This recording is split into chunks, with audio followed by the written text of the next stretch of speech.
sufficient numbers for a quorum, and I'm going to take up first this afternoon House Bill 336, and this will be presented by Mr. Powell. You want to remain in your seat? Thank you, Mr. Chairman. This is House Bill 336. We're operating off of Committee Substitute LC 295530 ERS. And this bill applies to motor vehicle accidents, personal injuries arising out of those motor vehicle accidents. And it is intended to facilitate settlements to reduce the amount of litigation in this state by setting forth a framework of how parties can negotiate and reach a settlement, and the terms that need to be included in a settlement. And hopefully this will generate more settlements, and if it is successful in doing so and in reducing the number of bad faith claims that we have in litigation, that we can perhaps extend it to other areas of litigation as well, in addition to motor vehicle accidents. And with that, I would be happy to answer any questions. Thank you. Any questions from members of the committee? I think we have two others who would like to speak on the bill, Bill Clark and Bobby Potter. Why don't y'all come up and tell us a little bit about the workings of your group on this?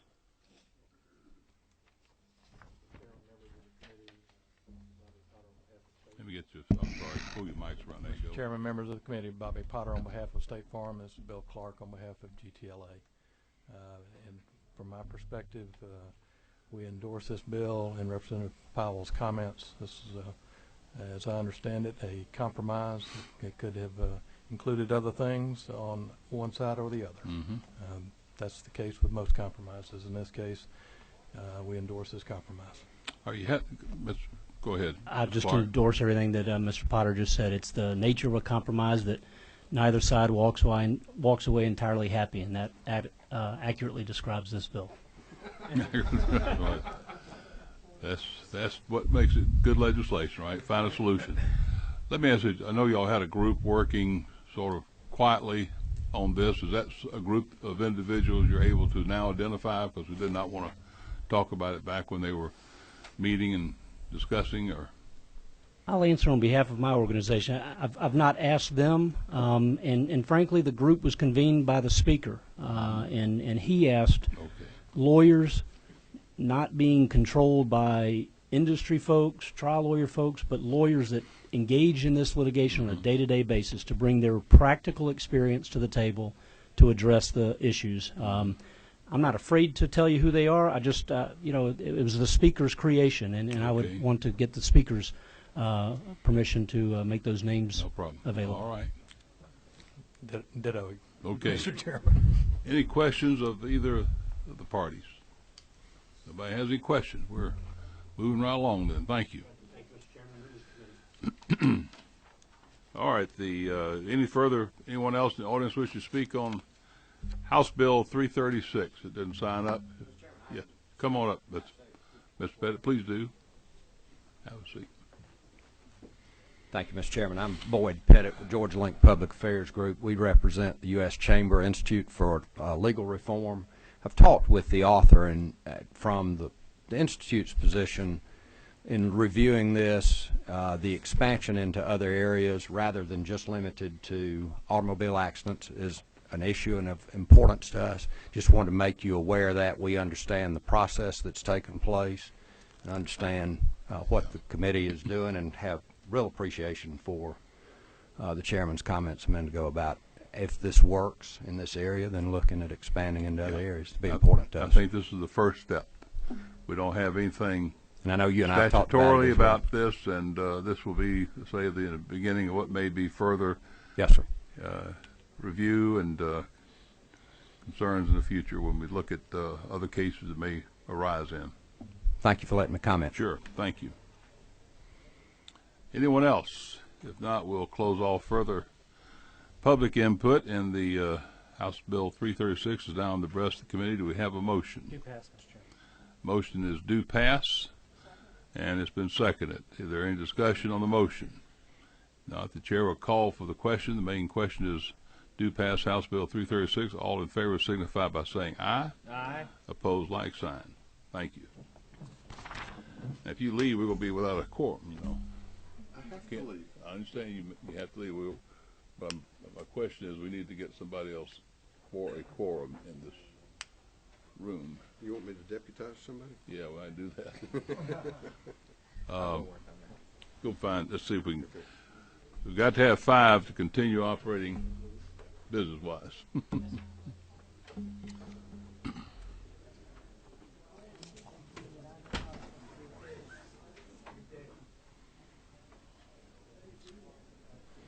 So we'll stand at ease, so we've got 5 members here.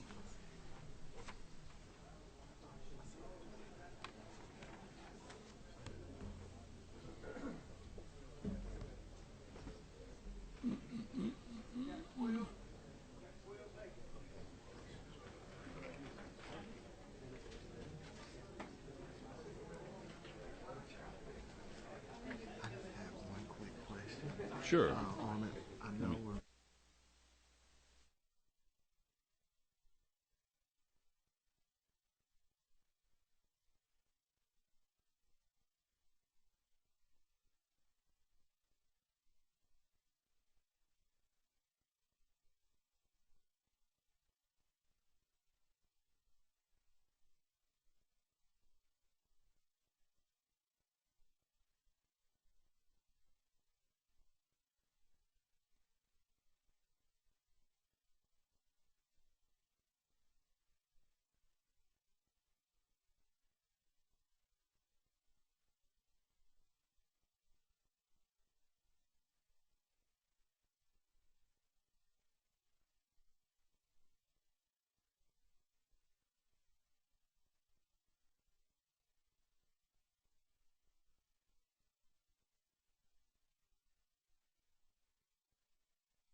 I'm gonna let you preside. You want to do it from there, or you want to do it from here? Now, what we're going to do? Here is fine.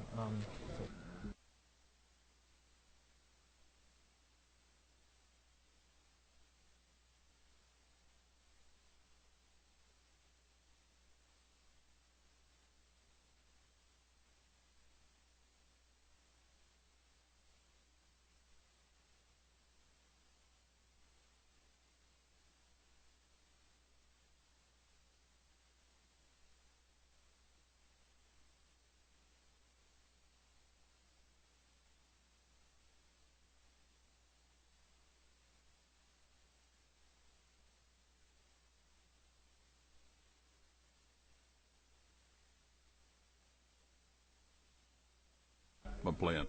We're good. All right, we've got a quorum back present for the judiciary meeting, and what we're going to have now is a hearing, public hearing on House Bill 1.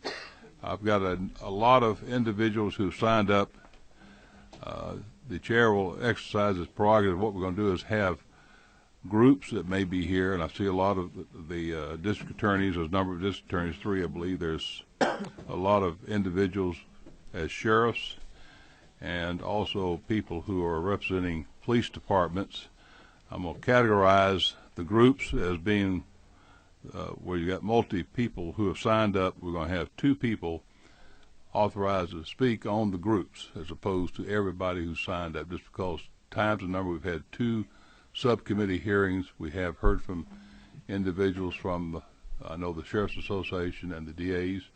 But what we'll do is start out, if you'd like, with the District Attorneys Association of Georgia first. And we have 3 members, Danny Porter, David Miller, and David McDade. Is there anyone else here as a district attorney? I would authorize. I see Mr. Porter. Come on around if you want to begin and speak first on the bill, and if you have someone else who wants to speak on behalf of the district attorneys, please bring them up with you. Mr. Chairman, I've been selected as I'll call it the victim for the purposes of this hearing. Victim Relief Fund. I want to say first of all that conceptually, the district attorneys of this state support House Bill 1 in some of its goals. Those goals that we do support are the unification of various laws into one combined body of law. The other is that we support is the idea of transparency in the use and reporting of seizure and forfeiture money.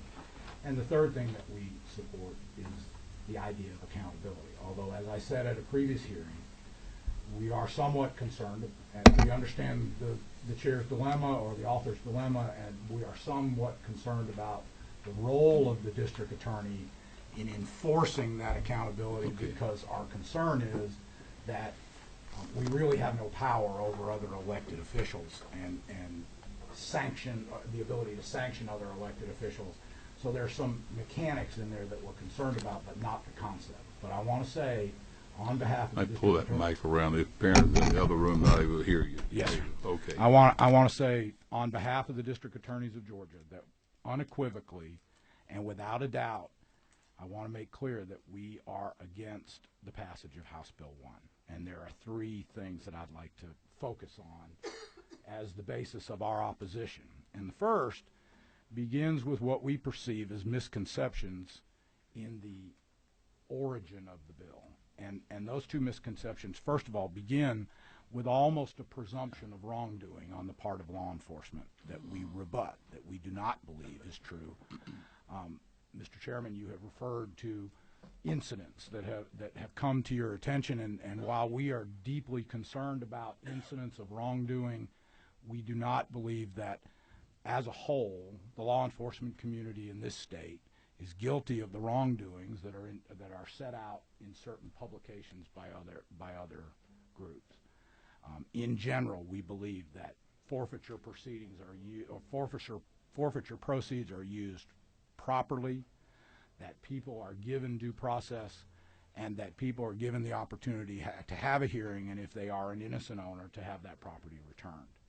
The other misconception that I believe is widespread is that in Georgia there is somehow a misconception that a person's property can be taken away without judicial process, and that is simply not true. Under 161349, the state cannot forfeit or seize any property without receiving an order from a court based upon a hearing where the state proves by a preponderance of evidence that the proceeds or the property to be seized were either used to facilitate the commission of a crime or were proceeds from the commission of a crime.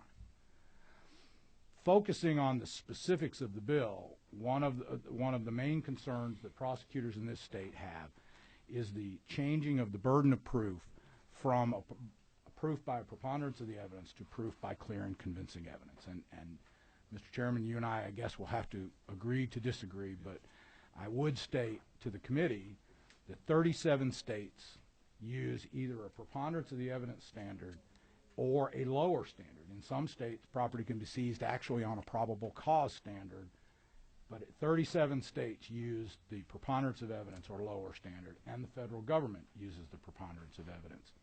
And we believe that's because forfeiture has been held by the United States Supreme Court and by the Supreme Court of this state not to be punitive in nature, but to be remedial.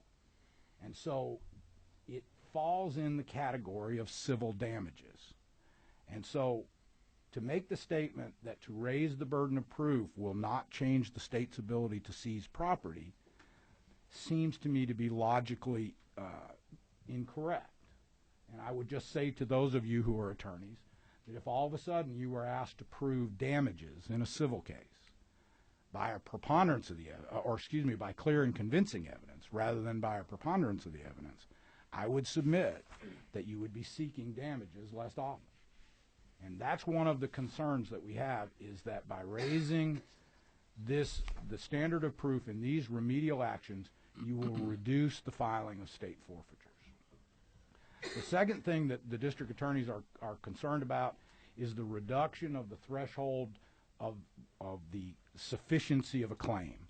And what the proposed legislation says is that the sufficiency of a claim will be by delivering in writing to the district attorney's office certain information by the claimant. It does away with requirements in the current law. For instance, if you have a property or a security interest in property, current law requires that be a perfected security interest. In other words, a filed security interest. So the bill as written leads to the situation where I could loan someone $500 on a car. I could not take a note because he's my friend. And if that person then uses the car illegally, I could file a claim without having to have any proof of that claim. Now, that's a good thing for claimants, but it's a bad thing for lawyers because it's being represented by certain members of the defense bar that this will actually reduce discovery. Now, those of you who are lawyers know that probably the worst thing that can happen to you is to be embarrassed in a courtroom. I don't think there's many other things that I hate worse than that. And I can tell you, if a claim that I am suspicious of does not on its face establish an interest, then I'm going to ask for discovery. And the bill provides that if either side asks for discovery, the court can give discovery. I'm going to ask, and I'm going to do depositions, and I'm going to do requests for admissions, and I'm going to do interrogatories. And instead of expediting the process, it will lengthen it. And so we submit that by reducing the threshold for a claimant's ability to make his claim as an innocent owner, you will actually slow the process rather than expedite it. In close, on behalf of the district attorneys, I think since our last hearing, Mr. Chairman, I've been thinking about this.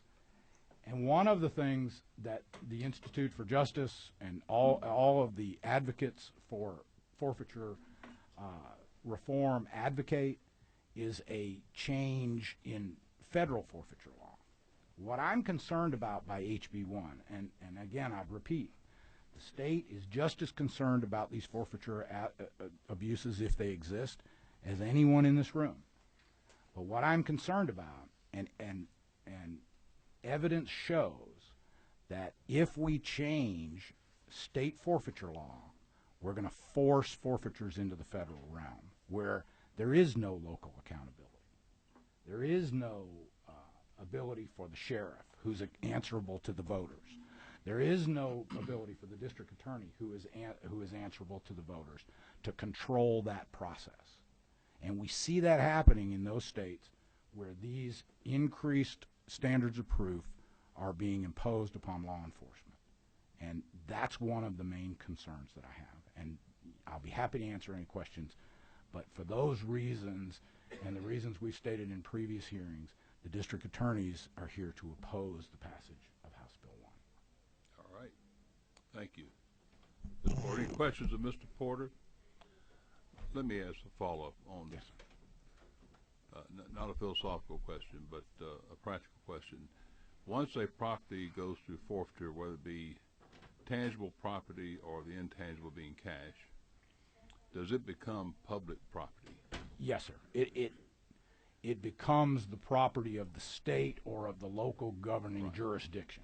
And as such, being now converted from an individual's property to public property, should there not be appropriate accountability of what is done with that property by those who take possession of it? I don't think there's any doubt of that. And I would say that my county has reporting systems in place internally and audit systems in place. And I would say that every county should have that, and I would not disagree with that proposition. All right. Thank you. Thank you. Does anyone else wish to speak from the district attorney's group on the bill? Chairman, we consolidate our comments. One time. Okay. Thank you. That helps. Next, we have the Sheriff's Association, Georgia Sheriff's Association.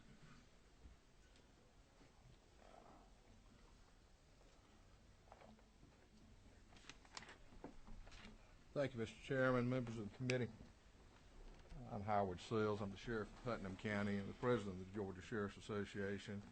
This is Sheriff Wiley Griffin, and he and I are both going to speak. Wiley, Sheriff Griffin is from the far southwest corner of the state, and he may have a great different perspective on some of us. I'm going to try to be brief. One thing Chairman Willard said, and I agree with, both times in the subcommittee and once on a YouTube video, about the first thing our Constitution says. It's actually paragraph 2. Protection to person and property is the paramount duty of government and shall be impartial. Outside in the hall and in the rooms with me today are half the sheriffs of the state of Georgia, and an unknown number of deputies, and at least a dozen or more police chiefs that I saw. And ladies and gentlemen, we are the people who do protect the persons and property of Georgia. The illicit drugs in this state, which constitute well over 90% of the crime that occurs in this state, is funded by those who steal the property of the people of Georgia. And we have a duty to protect that property as required by our Constitution. I don't want to reiterate everything District Attorney Porter said, but, you know, the statement has actually been made in hearings, I saw it on the YouTube, that there is no system of due process in Georgia concerning this. So nothing could be further from the truth. Every action we take, no matter how much the money is, no matter how little the property is, reported to the district attorney. It is published in the newspaper, and if an answer is filed under the present law, it is litigated before a judge of the Superior Court, and if it is forfeited, the money goes eventually, as has been said here, for law enforcement purposes. We have had, the best that's been said here is there have been stories that have been told, stories that have heard of abuses in this. And another great reason supposedly for this is the lack of reporting. Now I see Mr. McGrath here, and much has been said about these two documents. And as this is a matter of reform, I'm going to quote the great reformer Martin Luther. And I submit to you that the information in these documents, that these two documents amount to epistles of straw. Pardon?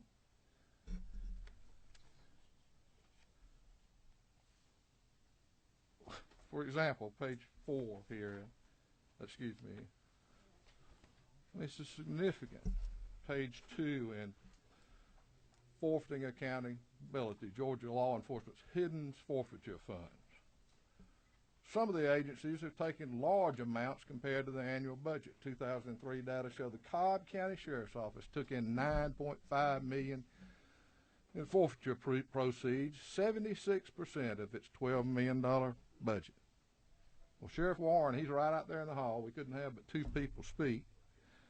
Excuse me, he's right here.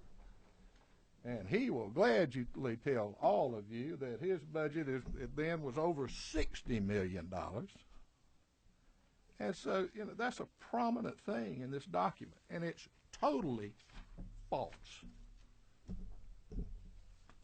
Throughout it, the next thing is the reporting issue. It has been repeatedly said, this document was written in March of 2011. The statute that required reporting to the Carl Vinson Institute wasn't even prepared, wasn't even enacted till the 2010 session. And it has been said repeatedly that we, the law enforcement agencies of this state, did not upload or provide this information to the Carl Vinson Institute. I've been the sheriff for 16 years. I have prepared that document every year, and I have submitted it to the county commission in my county. And I know most of my colleagues have. And when we have training at the Georgia Sheriff's Association, we are adamant that they must do this report and send it in with their budgets. But the law has never, ever required the law enforcement agencies to give this information or submit it to the Carl Vinson Institute. I have here with me today, for the members of the committee, just a second.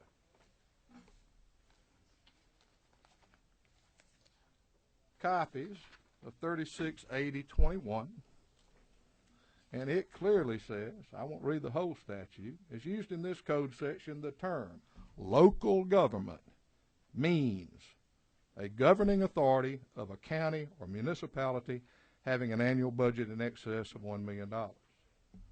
Each local government shall post the information required in this code section to the website for each fiscal year beginning on or after January 2011.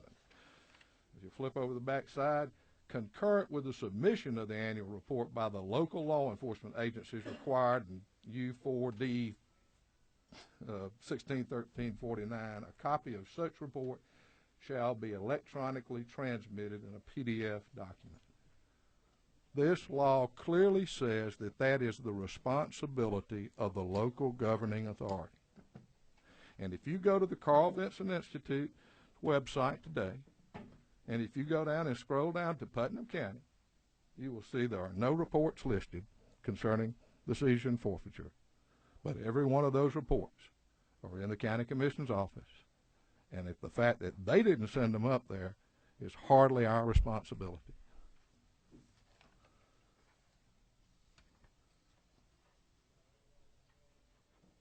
I'm not taking a shot at my district attorneys, but when we talk about transparency and reporting, the district attorneys get 10% of the proceeds of all of these state forfeiture actions. And there's no requirement in the law that they report what they do with it all. And the amendment to the bill is going to have us being supervised by them who get part of the proceeds themselves. I don't think they're doing anything more wrong with it than the sheriffs are.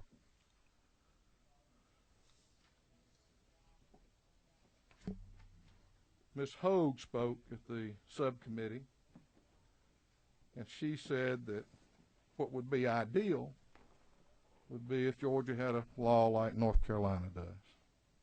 And I did find one thing that the Institute of Justice wrote that I agree with. It's one of their documents. Forfeiture law in North Carolina. This is from their website. Civil forfeiture essentially does not exist under North Carolina law.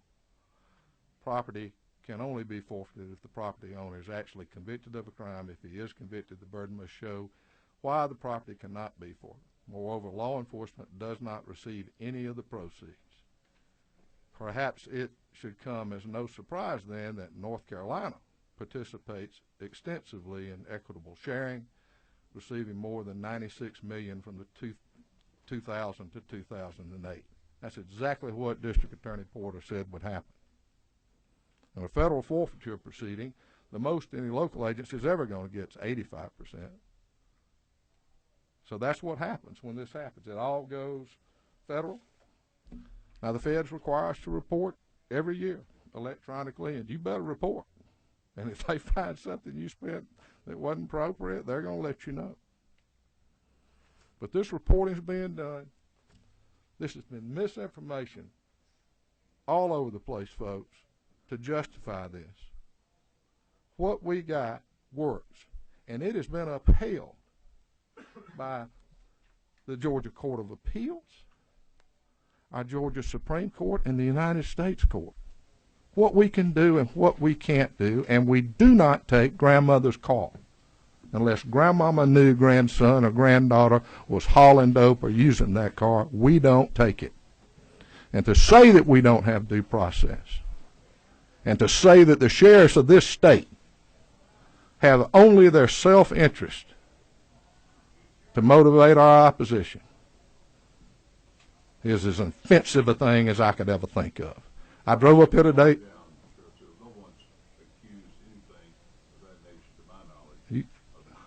Well, excuse me, sir, I've got a video where you said it twice. You said, and I quote, 159 sheriffs in this state have come out against this. The only reason is their own self-interest. What they do is profit from it in their offices. That's one of the concerns we have with the lack of the due process part of it, Sheriff. I have not profited personally a dime, sir. Well, my self-interest would be my self-benefit, and my duty is to protect the lives, persons, property, and the people of my county. Now, unfortunately, in rural Georgia is not like the affluent North Fulton County. And we 40% of my vehicles, folks, that my patrol cars and my detectives drive, the car I drive, and most of the equipment that my sheriff's office has came from this forfeiture money. And it didn't benefit me personally one bit. But it did benefit the taxpayers of my county, and it hurt the people it's supposed to hurt. And that's the people who profit from the drugs. They don't pay taxes.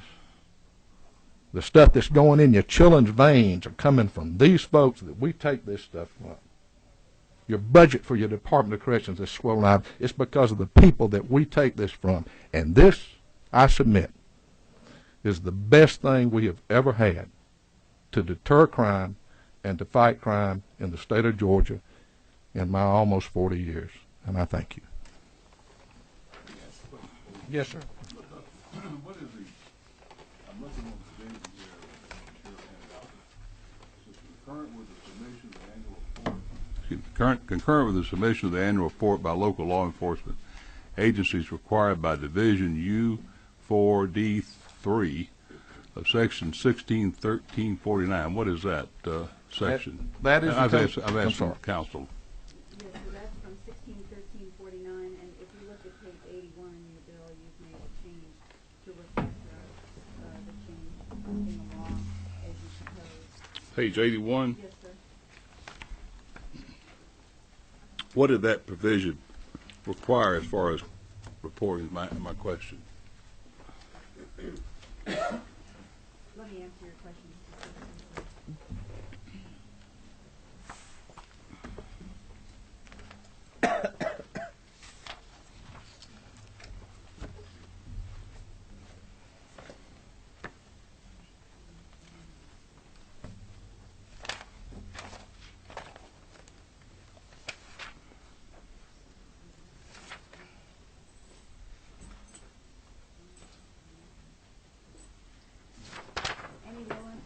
law enforcement agency receiving property under this subsection shall submit an annual report to the local governing authority.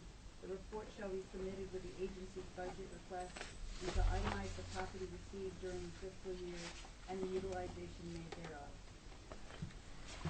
All right. You have a question? Yes. I'll let ladies first. Ms. Oliver. Mr. Sheriff, this is not something that I know a lot about, and I wasn't on the subcommittee. And Mr. Chairman, you may want to handle this in a different way than this question. I'm not concerned about allegations of no due process. I believe there's due process.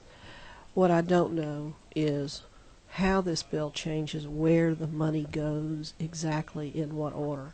The current law is that it goes X, and this bill changes it to go Y for greater, I assume the goal is greater transparency and greater sharing of funds in a more appropriate way. And that's my level of ignorance here about, and that seems to be the most important part to me right now. Sheriff?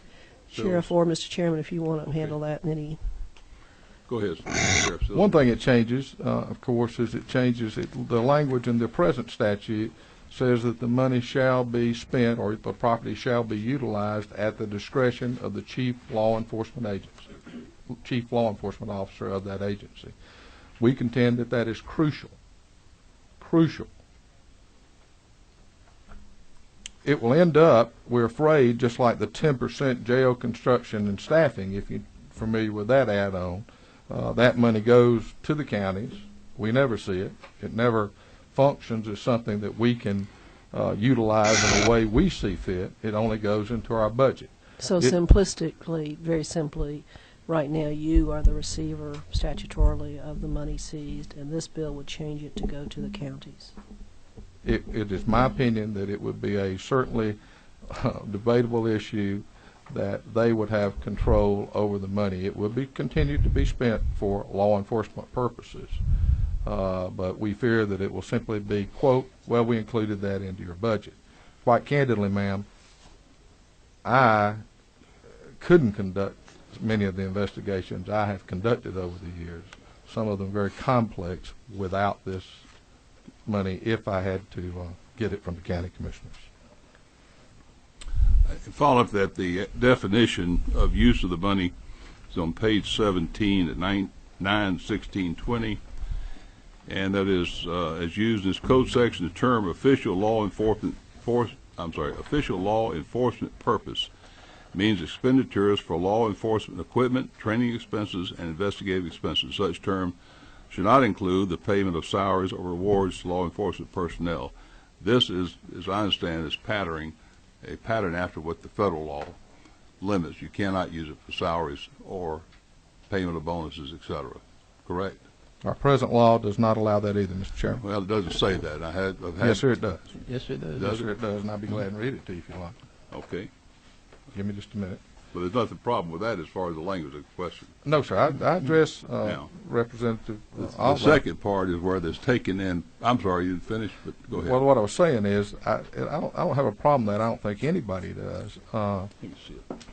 Although I do know that the district attorneys are able to use it and do use it to offset the furlough cost of their personnel, but it doesn't prohibit that in the existing statute. But what our objection is in that regard is the language where it clearly says today, at the discretion of the chief law enforcement officer of the agency. That's our hanging point on that. We don't disagree with shouldn't be spent on salaries. There should be no personal benefit nor any opportunity for personal. I say what we're patterning there was the guidelines that have in federal law to be the same way. The other thing we did is recognize that when you take in property, as I see it as an attorney, the sheriff is an elected official, but it's not an entity that holds title to property, or should not. And the point is, when you have vehicles taken in, just like your deputies' vehicles today and your office equipment today, that belongs within the office of the sheriff and stays there, or should stay there, if there's a change of the sheriff. That's to me logical. It's happened in a couple of cases recently, I'm understanding, Troup County being one, and I think I'm told Meriwether, where the sheriff upon losing office, is distributing assets out of his office. He says, well, these came in through forfeiture, and I'm giving them other places. I don't know where they went. But my point is, Sheriff, is to me, that belongs to the office itself, not to the individual to make the decision about sending them out to other people. And I was very clear, and I agree with Chairman Willard on that. And the stories that he's heard, if the sheriff or police chief or anybody has converted this property or given it away, what I said at the hearing was, and I want to be clear that I say it here today, that sheriff, that police chief, whoever did it, if they have done something with this property that is illegal, we have a plethora of existing criminal laws. That sheriff needs to be arrested. That sheriff needs to be indicted, convicted, and imprisoned. We will help.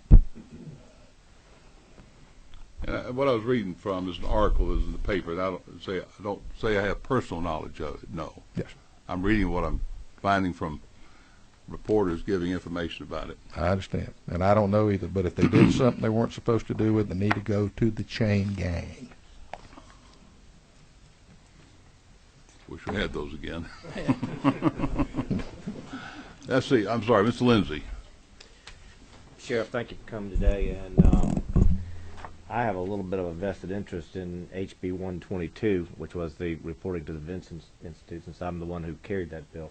And it appears that there's a, you have it, the ball gets dropped. And so on a very minor note, I simply want to know from you, is it better to have you guys transfer the information to the Vincent Institute or have the county? Because apparently what's happening, from what you're telling me, and I agree, is what's happening is you're giving it to the county thinking the county's going to send it, and apparently the county is either choosing to deep six it or is believing that you're sending it to the Vincent Institute. And I guess we just need to clarify in the law who's supposed to hit the send button. Well, you're a learned attorney, sir, and I think you'll agree with me. The law is very clear about who should send it, and it isn't us. We don't. If you want to put that burden on us, we'll do it.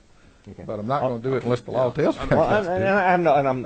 Well, it's apparent to me that in talking to the county people, they thought that you guys were, and you thought that they were, and there's a reason why we don't etch laws in stone anymore, because sometimes we make mistakes. So I'm just asking, would it create an onerous burden on, since you already prepared the report, just to have transmitted by the local enforcement agency? Would that not at all. clarify If it were to be reported at the time of our budget, and we didn't have to do it at some other time.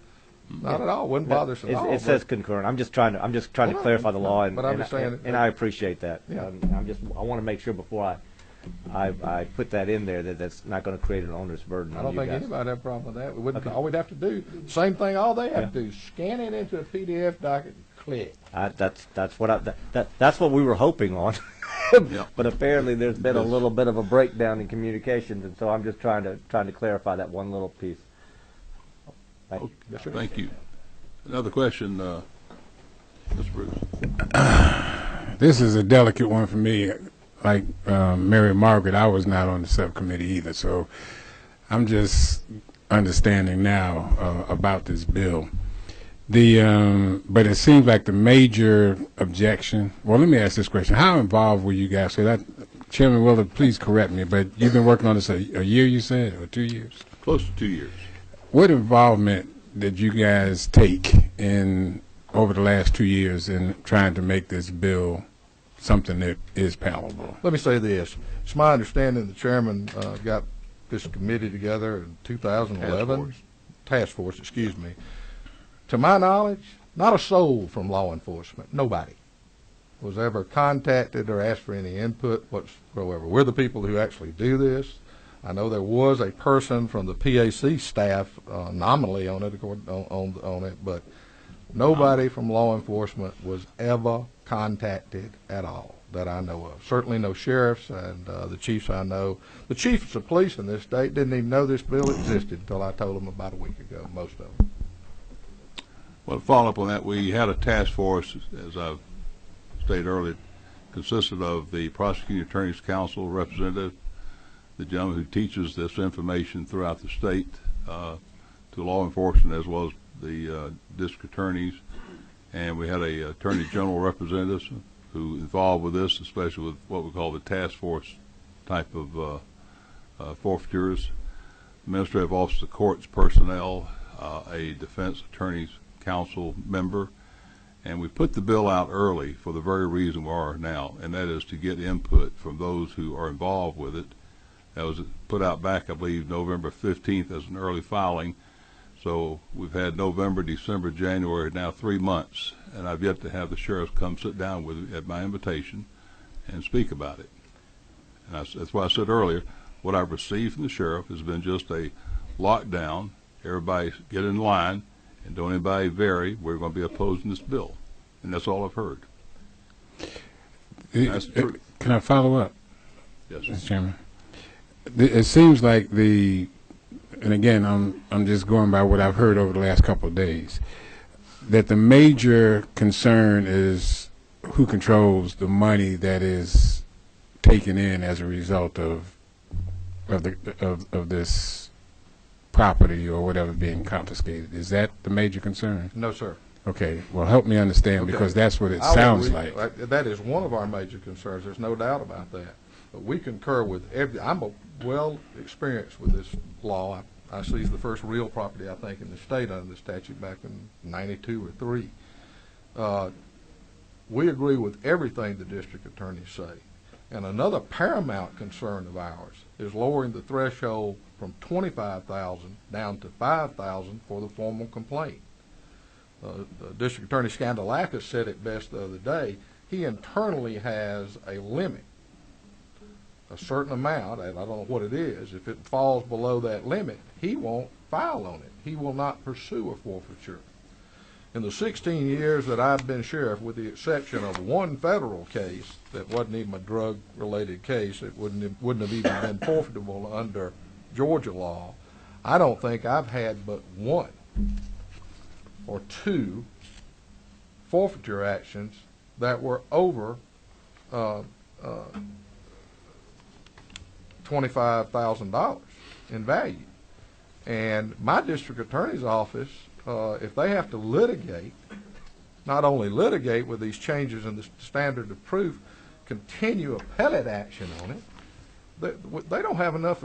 There's a freeze on, folks. We got 2 assistant district attorneys openings. They can't handle what they got now. And what the end result of this will be in that regard, we believe, is that we won't be able to forfeit. The dope dealers will simply be able to keep their profits. And that is a bigger concern as the other. I could sit here with these 92 pages and go on all day with problems that we have. Okay. But for the sake of brevity, I certainly concur with our district attorneys.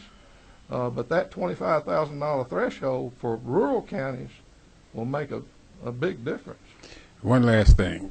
Given what I'm hearing now, that you say that you haven't had an opportunity to chime in on it, and the chairman is saying that he's given you an opportunity to chime in on it, and you just haven't taken advantage of it, is there any opportunity at this point for the parties to get together and see if there's a common ground? Is there still an opportunity to do that? I would like to say this, and again I want to reiterate, this task force was convened a couple of years ago. I didn't even know about it.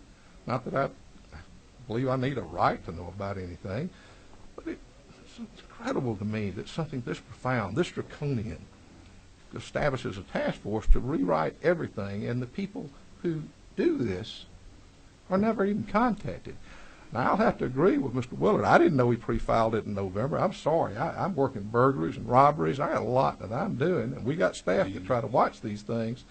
But behind you, there's yes, Mr. Norris, the place job is knowing what's being filed. I'm sure. I got that. That's when he got it. I'm saying that right. I didn't know it came out in November. I don't know when I did know, but when I did see it and when I read it, and having, prior dealings with the chairman, it was just last year, a year before, he stood up in Wales and said the sheriffs couldn't be trusted with anything. I was totally opposed to the bill, and I remain totally opposed to the bill. Our law today has been upheld by our appellate courts and the Supreme Court. There's nothing wrong with the law we have. And the only thing that's being touted are federal cases that we have nothing to do with. If we want to change federal law, it needs to go to Congress, not to the Georgia General Assembly. The abuses that are pointed out are federal cases for the large part, the best I can see, and totally erroneous information. Okay, but back to my original question. is there any opportunity, and I guess I'm asking that of all parties involved, to sit down and see if there's some common ground? It would, no, sir, I wouldn't say that, but it would take drastic changes in this bill before we would not oppose it in its entirety. Sheriff Griffith, you've been there quietly waiting. You want to say anything to the committee? Thank you so much. And Sheriff Seals introduced me a while ago as saying I was a far place away, but my name is Wiley Griffin. I'm Decatur County, Bainbridge, Georgia, and I'm 259 miles away. I appreciate this committee setting this time at 2 o'clock instead of 10 o'clock last time. Instead of getting them at 3 o'clock in the morning, I only had to get up at 6:30. But I do appreciate, Mr. Chairman, hearing me and also the committee. Yesterday, I had an unfortunate experience to gather all my employees up and tell them I had to lay off 8 people. There's 100 counties in this state that are under 35,000 population. There's over 100 counties that are labeled rural counties. And every county, I believe, is in the same shape we are in. The sheriff that rode up with me has done laid off 8 employees recently, and they told him to cut $300,000 more.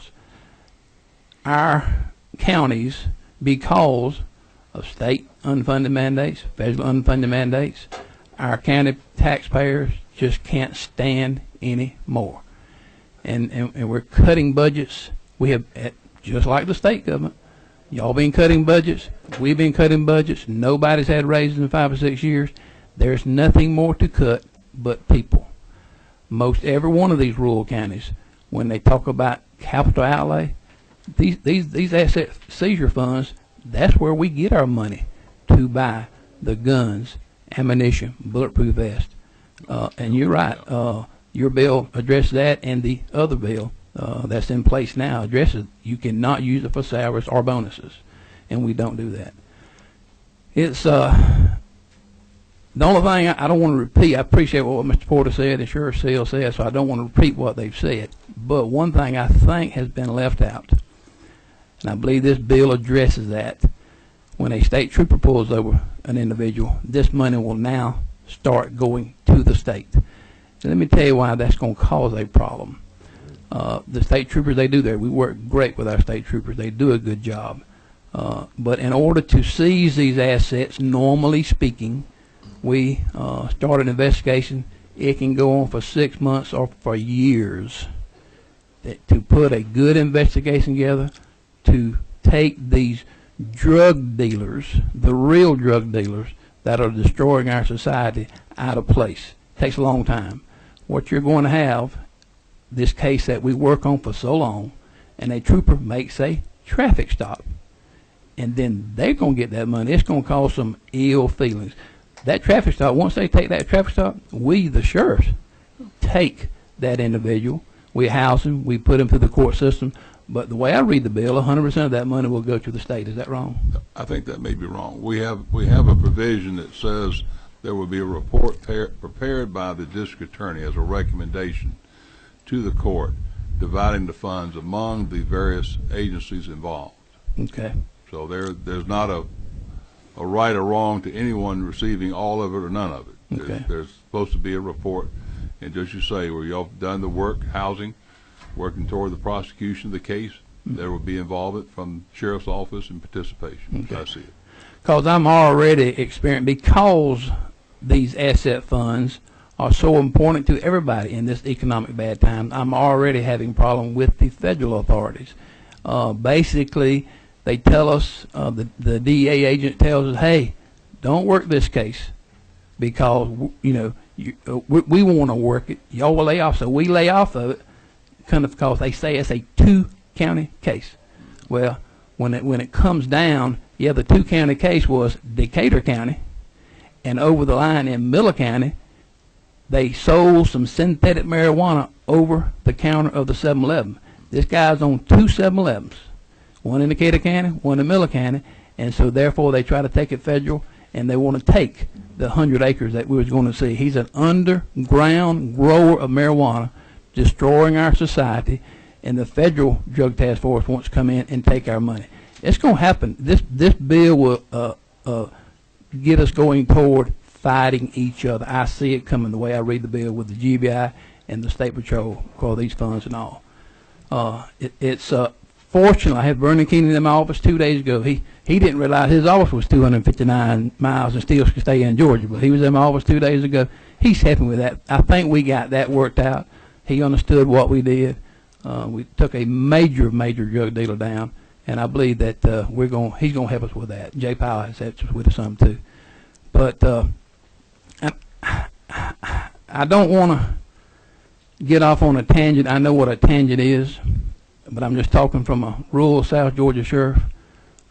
We don't have nothing but agriculture, and our county taxpayers can't take any more. Marvin Griffin was governor, state of Georgia, from Bainbridge, Georgia. He put a bypass in 1959 around Georgia. Said we're going to connect this. We're going to connect South Georgia to Atlanta via Columbus, Georgia. That was in 1959, 53 years ago. Roy Barnes came down in 1998 and said, I got a plan.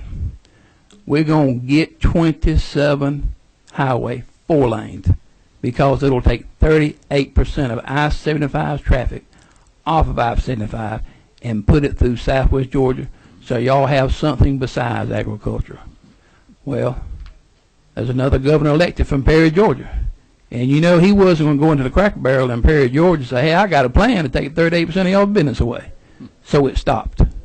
Well, here we are 15 years later, and that highway is still not completed. And there's 50 miles of it is still a 2-lane. There's not even any bulldozers on it. And that brings me to say this bill, the House bill will destroy us. It'll devastate us. The asset forfeiture laws as they are now are working good. It is the best tool, the most efficient tool for me to take money away from drug dealers because they're not scared of jail. Unfortunately, they know what our situation is. They know 20 years means 7 months. They're not scared of jails. It goes back to the economy. And if you take this tool away from rural Georgia, you're going to devastate society because 90% of our problems are tied to drugs. There's no use in having a drug unit in your sheriff's office. Everything you do, if you work genuine crimes, you work drugs. Mm-hmm. And I ask you to really, I'd rather correct the problems than come out with another bill. Thank you, sir. Thank you, Sheriff. Appreciate you being here. Thank you. I didn't. You're through. You're through. I'm just getting ready to say the police chiefs, are they represented by a group, or how y'all want to speak? You want to come forward as a group, 2 of you, and speak? Somebody else. I'll be very, very short. Come on up and introduce yourself, and please, sir.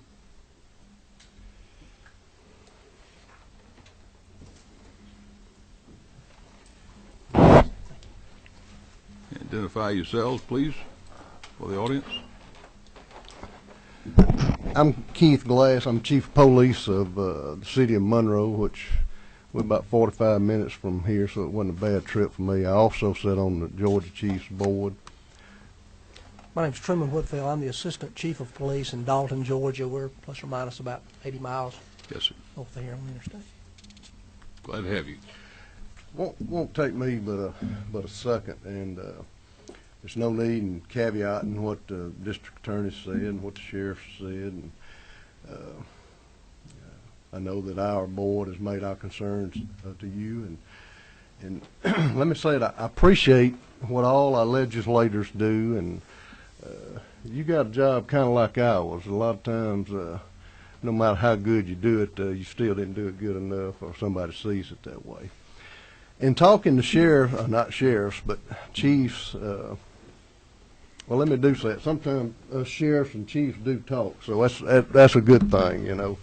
But in talking to chiefs that I'm familiar with across the state, I get the feeling, just to use an old, maybe a wives' tale or old saying, is a lot of them feel like you're kind of like a baby being thrown out with the bathwater.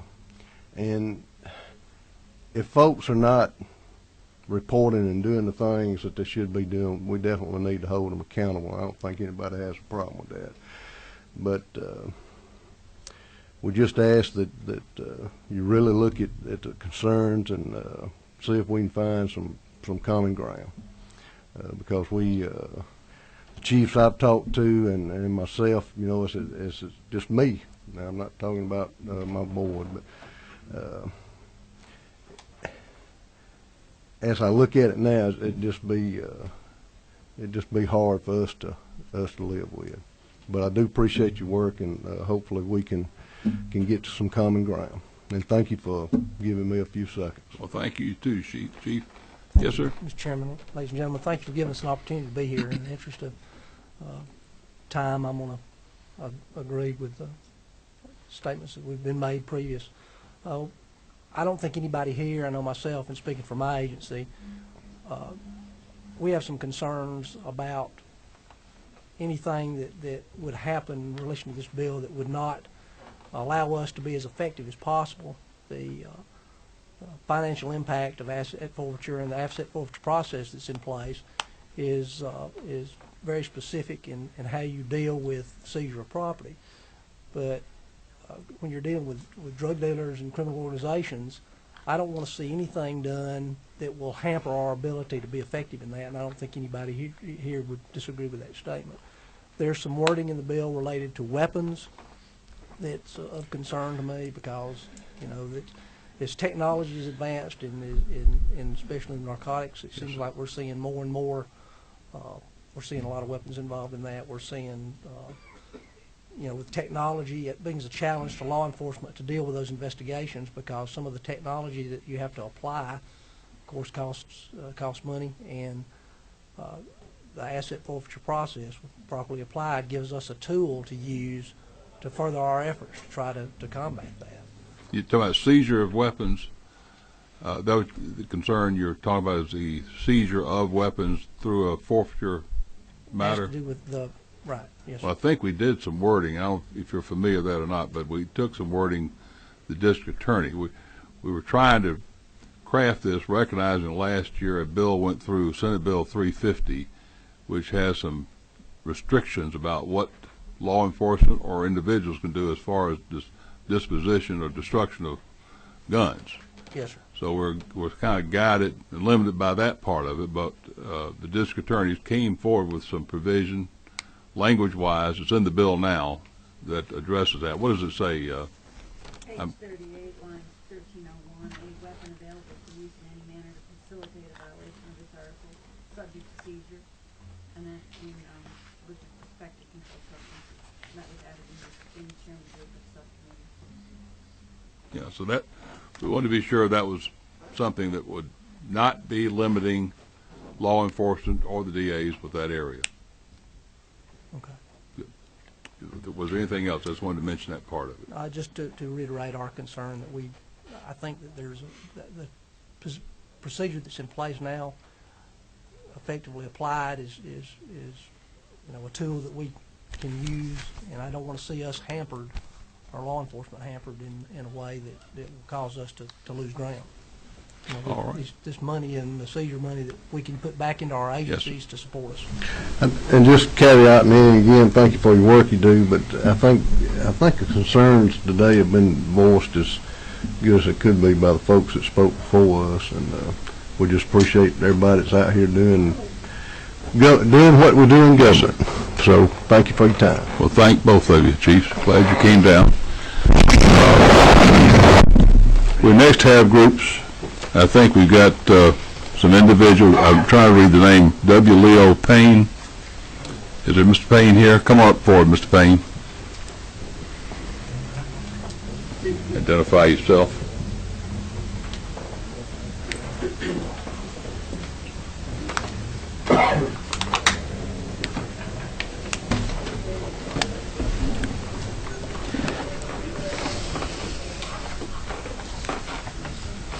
Good afternoon, ladies and gentlemen of the Judiciary Committee.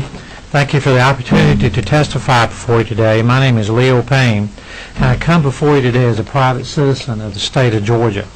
The purpose of my testimony is to provide you with a real-life situation of the impact of the forfeiture law in the state of Georgia and how it has allowed overzealous prosecutors and police overreaching authority that results in the victimization of law-abiding citizens. I've got some prepared remarks that I'll provide with you, Mr. Chairman. On September 11, 2008, without my knowledge, I was indicted and charged with a crime that I did not commit. The charges were completely false, had no basis in fact, and were ultimately dismissed. However, because of those unproven charges, the District Attorney of Fulton County had the legal authority to choose all of my assets. This hurts. My daughter's college fund and a bank account belonged to my ex-wife. I hated that because it cost my daughter her college education at that time. They also placed liens on my house and were attempting to seize automobiles that were registered under my name. The lawyers, who were paid a commission based on the amount of funds and assets that they seized, invaded my home under police protection to assess the assets of their potential haul. All this without what I considered due process. I never knew that this was going on until after the fact. The impact of the seizure was to deny me the ability to use the financial assets that I'd earned lawfully in the pursuit of my business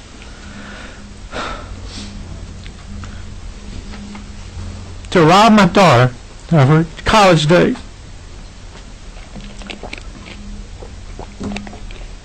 I was unaware of the seizure for days and continued making payments in the normal course of events.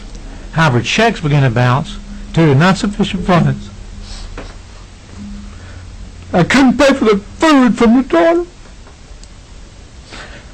I was unable to make house payments, pay utility bills, buy food, and put gas in a car.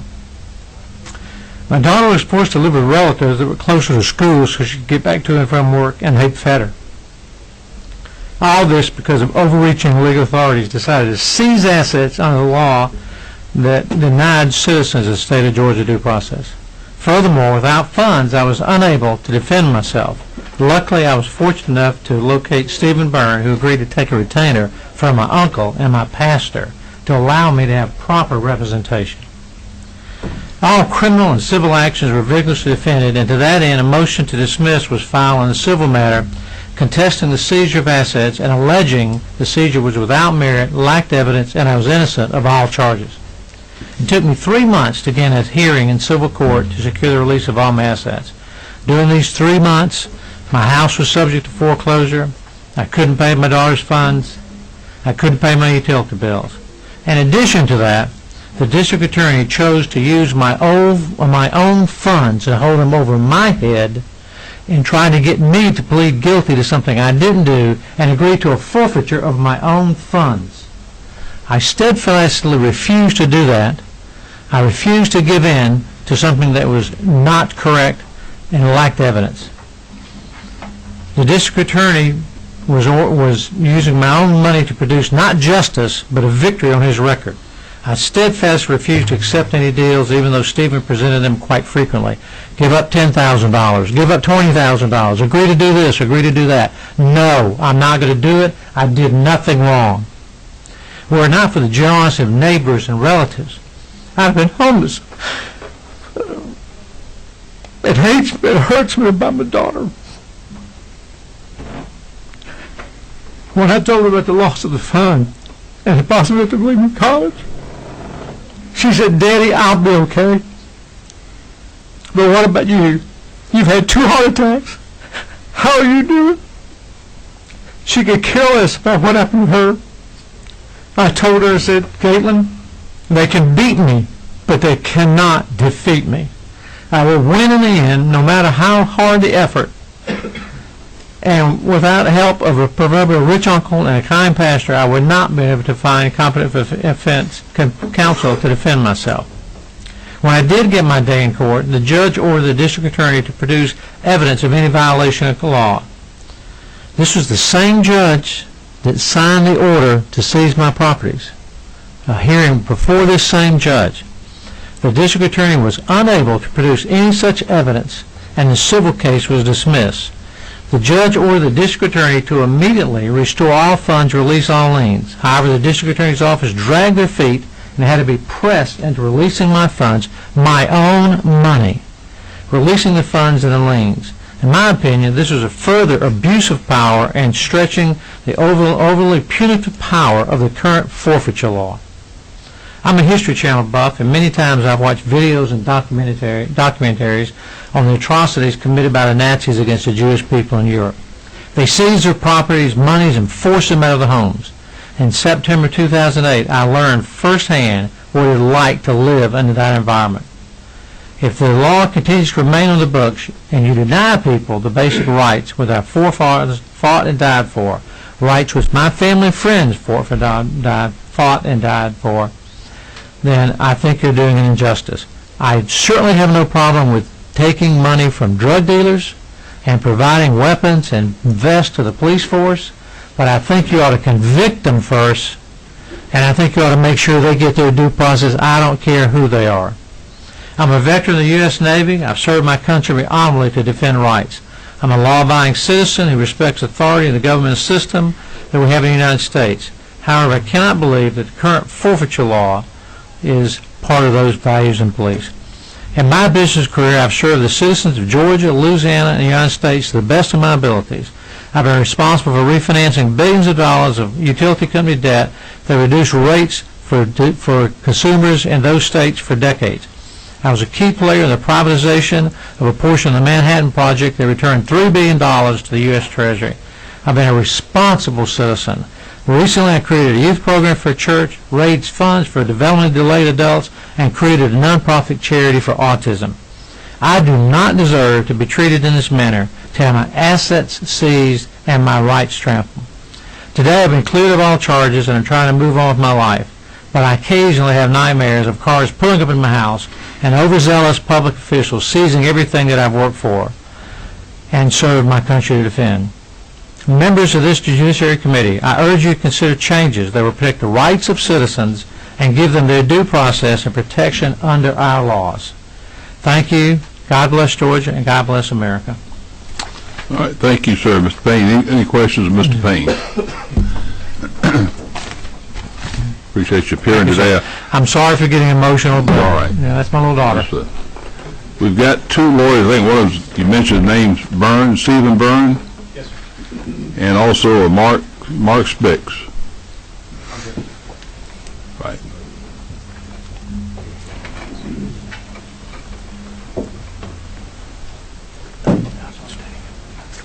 Yeah, I know. I know. You need to go. You leaving? Okay. All right, gentlemen, please identify yourselves. Thank you. I am Mark Spix. I'm a defense attorney. I'm a member of the Georgia Association of Criminal Defense Lawyers. I'm a member of their board, and I'm a life member of that organization.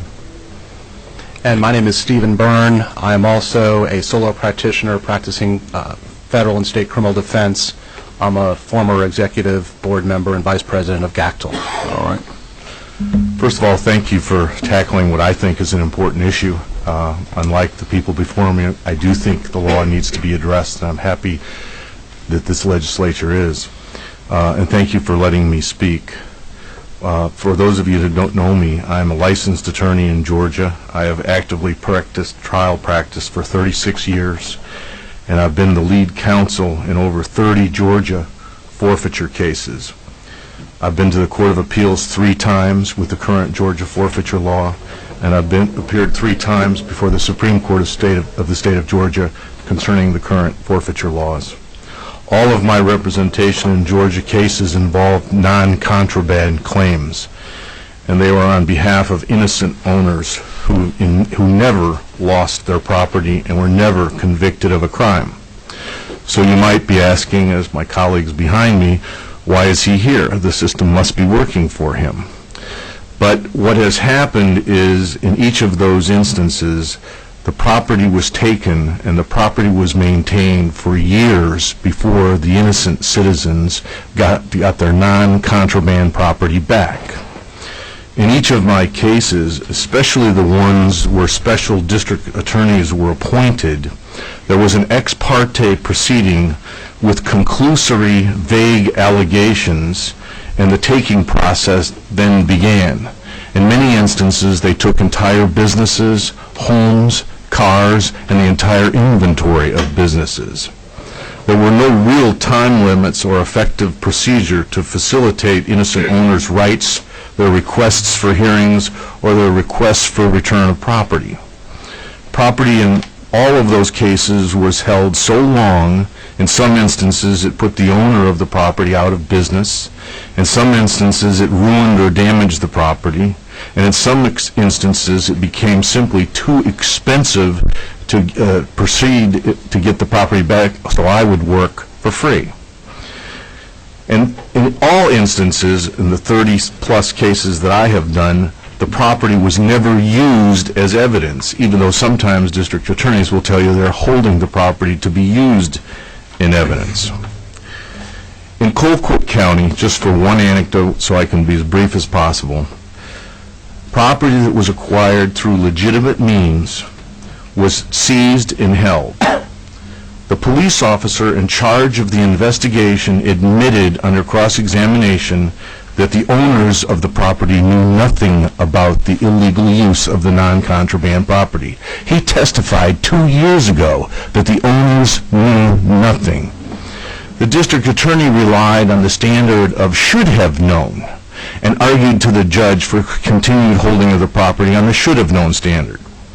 I went to the Court of Appeals in that case and won. I went to the Supreme Court of the state of Georgia and won because they did not grant cert. But the district attorney still holds that very property 3 years later. I support the bill that you have. You're hearing people say that the system's not broken, so don't fix it. Many of those people I respect, and I've appeared in their jurisdictions, but I respectfully submit the system is broken. Thank you. Yes, sir. Thank you again, Chairman. Thank you for the opportunity, and ladies and gentlemen of the committee. I am Stephen Byrne, and I did have the privilege of representing Leo Payne, who spoke just a few minutes ago, and I can tell you that personally it was very difficult to get the justice that Mr. Payne deserved. In many respects, we felt like we were being prosecuted. He was being prosecuted regarding his life savings that he had never been convicted of and did not have an opportunity to contest.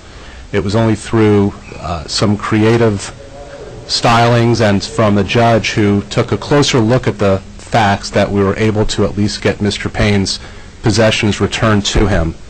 I come before you because I do believe that the law should be changed, that it will provide more of an even playing ground for both parties.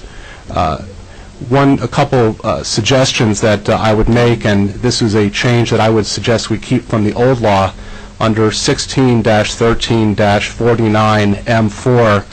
When a claim is signed by an owner or interest holder, they used to be able to provide an address at which they will accept mail.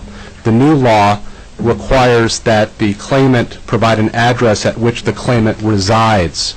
I believe that by disclosing an address where the claimant resides versus where the claimant will accept mail may create some privacy issues, and that it used to be, and case law has permitted the claim to be the address of where the claimant will receive mail, which is usually the attorney's office if an attorney files the claim on a claimant's behalf. So I would just suggest that we keep that old provision for privacy purposes, so we don't have addresses being provided in a open proceeding. Let me respond to that right quick, just so I go to the other points. But I think what we're looking at, this is under a civil proceeding now, and you're right. With civil proceedings, we have a requirement of where the person resides as opposed to where they take mail or accept mail. And if the person then has an attorney under the Civil Practice Act, that attorney would file a notice of representation and go forward from that standpoint.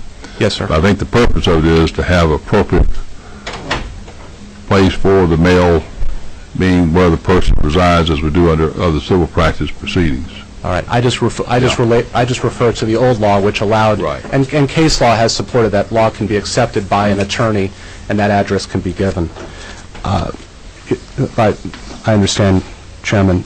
The other concern that I have is regarding the discovery rules, and the only thing I would suggest is that there are certain items of discovery which I think should be accepted from the general no discovery rule, specifically any kind of expert testimony that would be considered expert testimony under the new civil rules.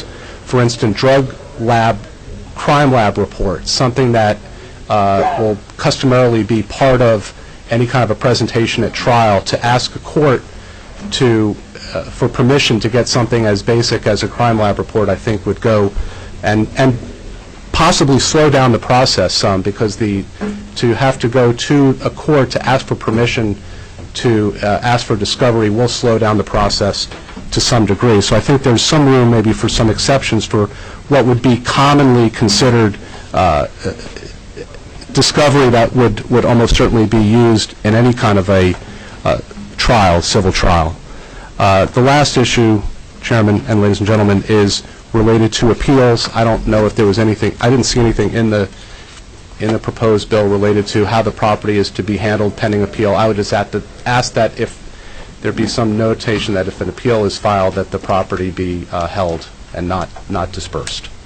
Thank you very much. All right. Any questions of these gentlemen? Then I will appreciate your being with us today and come about to testify. Next we have is Lee McGrath, Institute of Justice. You want to be by yourself? You want to bring everybody up with you?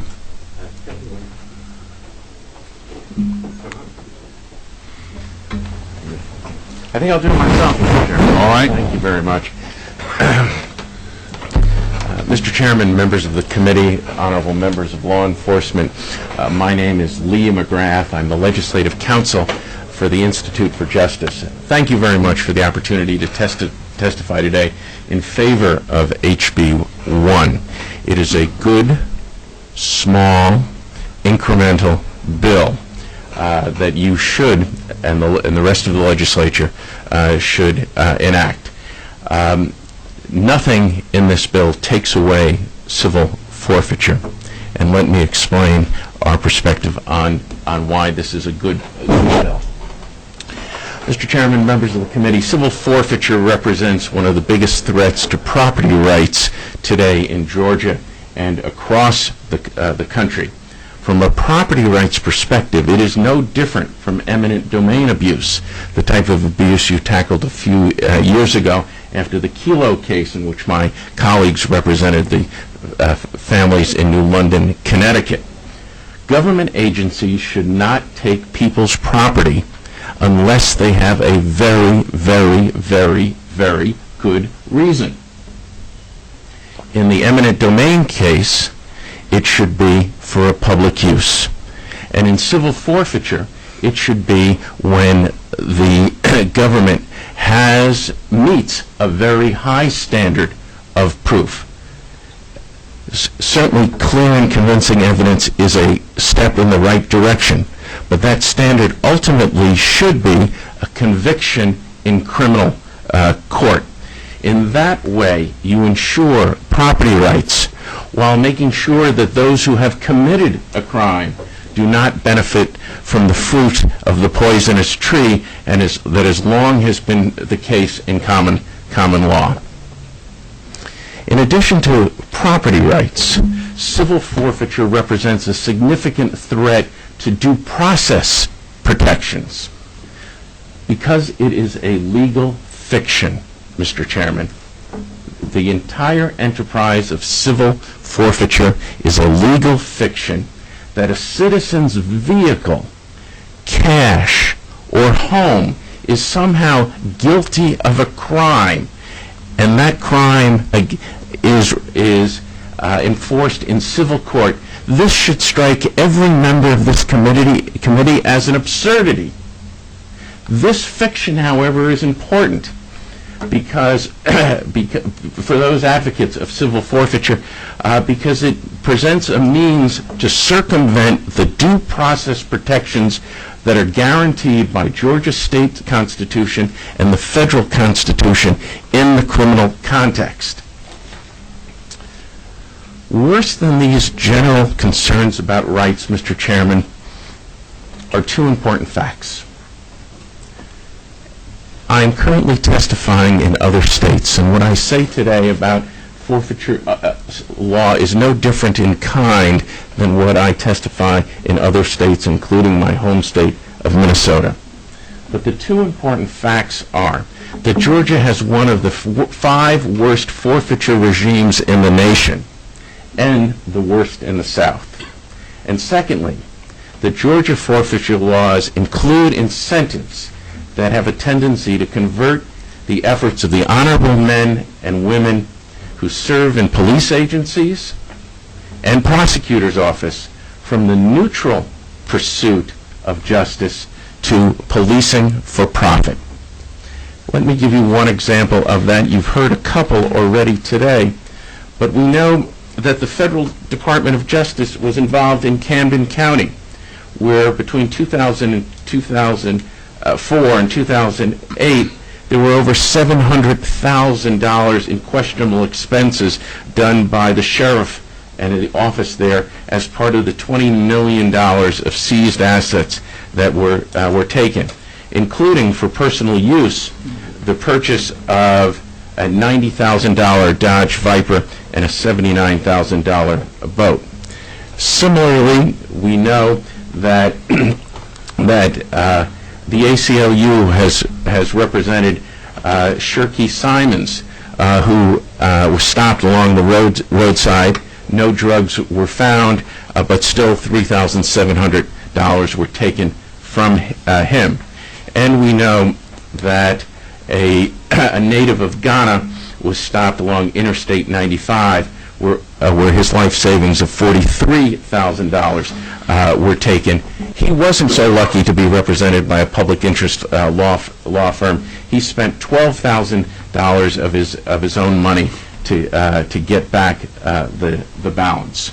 You'll hear later today from another defense attorney, Joe Segee from Brunswick, and Alda Gentile, who was also stopped in Camden County.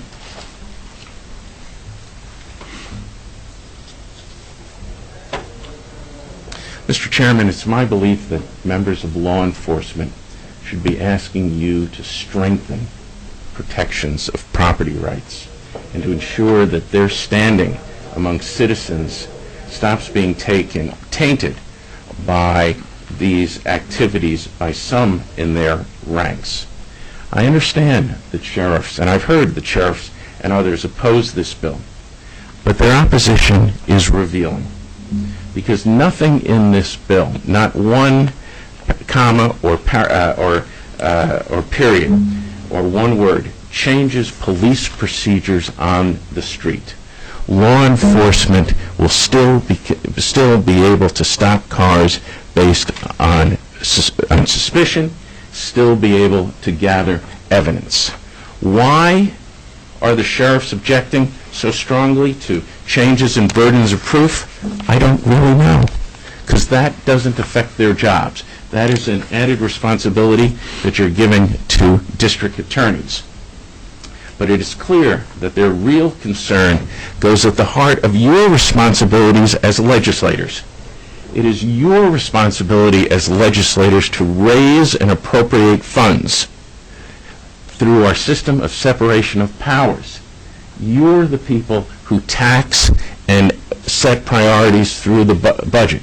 But what law enforcement is asking, it is for a violation of the separation of powers doctrine and license for the administrative branch to raise its own funds and to expend them as they see fit. At the core of your responsibility as legislators, this is a threat to you. Mr. Chairman, I applaud your toil and determination to enact HB 1. It is an important and incremental piece of legislation that should be enacted. No one voting for this bill should be accused of being soft on crime, because no one in the state of Georgia who is ever convicted of a crime will have his property returned to him. Let me repeat. Law enforcement will continue to be able to seize property. Property will still be able to be forfeited, and all that you're changing is a burden of proof. And no one who is convicted of a crime will ever get that property back. Instead, those who support this bill should be commended for their support and their recognition of the importance of property and due process rights.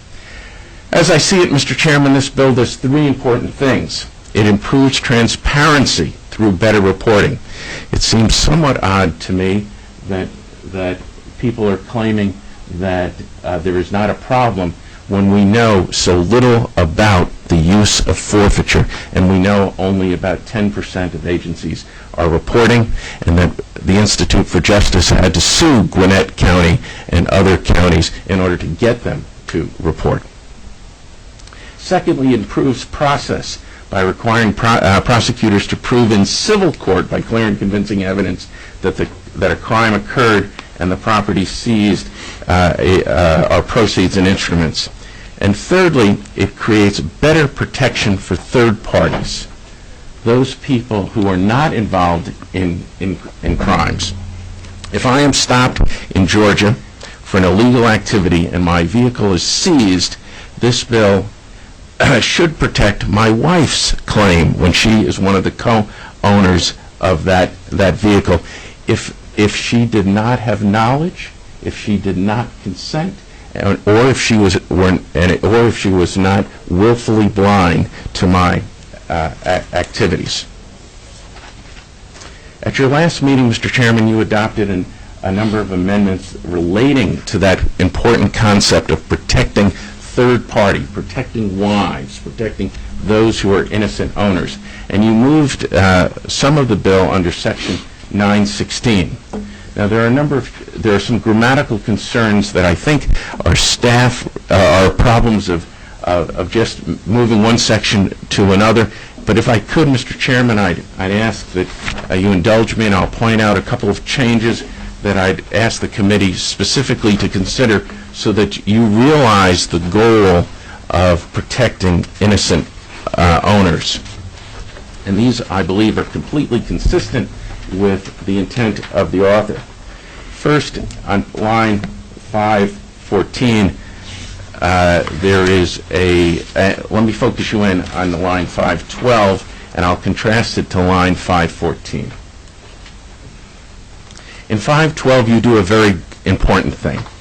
You say that the burden of proof shall be clear and convincing evidence, and it shall be it's the state's burden of proof.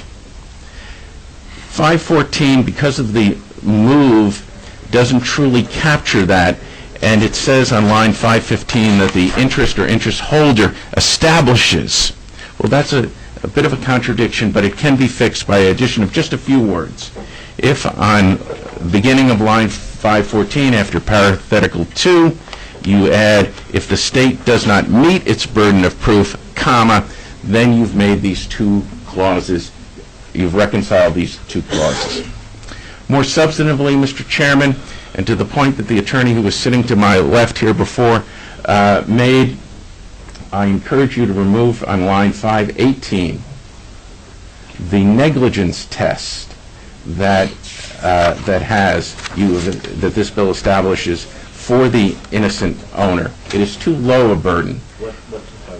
So line 518, I encourage you to remove the 7 words between and, A-N-D, and of. So the sentence currently reads, C, did not know, and I'd ask you to strike, and could not reasonably have known of. Well, this is a too low a standard for an innocent owner, I believe inconsistent with the intent of the bill to have a negligence standard, whereas by contrast, taking it out and saying did not know the conduct, you are getting at the core issue of any third-party innocent owner claim, which is knowledge, actual knowledge. And so you achieve that by removing those 7 words. Thirdly, and just a couple more, thirdly, I'd encourage the chairman to consider removing lines 523 through 525. I know it is not common in Georgia that vehicles are jointly owned. You have a birthday tax, I understand, on vehicles, which lends itself to single ownership. So this should not be difficult to remove this sentence, which applies when vehicles are jointly owned. Should a vehicle be jointly owned, the wife, Mrs. McGrath, should be able to come into court. This prohibits her from coming into court. Truly grammatical, Mr. Chairman, on line 529, I encourage you to change the last word "and" to "or," consistent with, I believe, the author's intent. And finally, on line 532, you have a little bit of a grammatical problem. You have a double negative that you want to replace "did not have" on line 532 with "had." And I'll be happy to answer questions about those. In conclusion, Mr. Chairman, HB 1 is a good incremental bill. Those claiming that it would undermine law enforcement or be radical really do not have an appreciation of the state of forfeiture bills across the country. A truly meaningful piece of reform, of significant reform, would go way further than this bill, Mr. Chairman. It would, 1, require a conviction in criminal court. 2, it would prohibit prosecutors from continuing to litigate in civil forfeiture cases after a person is found not guilty in criminal court. This bill, Mr. Chairman, allows these prosecutors to continue to litigate in civil court even after someone has been found innocent or acquitted of charges. That power still exists in this bill. I would say a real change would take away that power from prosecutors. Thirdly, Mr. Chairman, your next level of reform should recognize in civil court the protections against illegal stops and seizures guaranteed by the Fourth Amendment. Today, this bill does not address the problem of an illegal entry. Law enforcement today could enter your home and without a warrant. That any information, any property would not be admissible in criminal court, but it can be continued to be litigated in civil court, and there are no constitutional protections of privacy against illegal searches and seizures in civil court, and this bill does not address that problem. Fourth, this bill would get at the heart of the corruption that exists in civil forfeiture across the country, that law enforcement is making decisions about what crimes to pursue based on the potential for profit. A simple example of that, Mr. Chairman, is what a police chief in Rochester, Minnesota testified before the Minnesota legislature. He said, when one of my cops sees a drug trade, and the cops go in one, and the cash goes in one direction, and the drugs go in another direction, who should my police officers follow? With forfeiture laws and with the fact that Georgia allows for 100% of the proceeds to go to law enforcement, you are allowing law enforcement to set priorities to go after the cash and not after the public safety concern of the drugs. And finally, Mr. Chairman, what ultimately Georgia should do, it should end civil forfeiture altogether. And it should replace it with criminal forfeiture. When someone is found guilty in criminal court, they lose all claims to property in one procedure in criminal court with a jury where the standard of proof is beyond a reasonable doubt. Mr. Chairman, this is a good bill.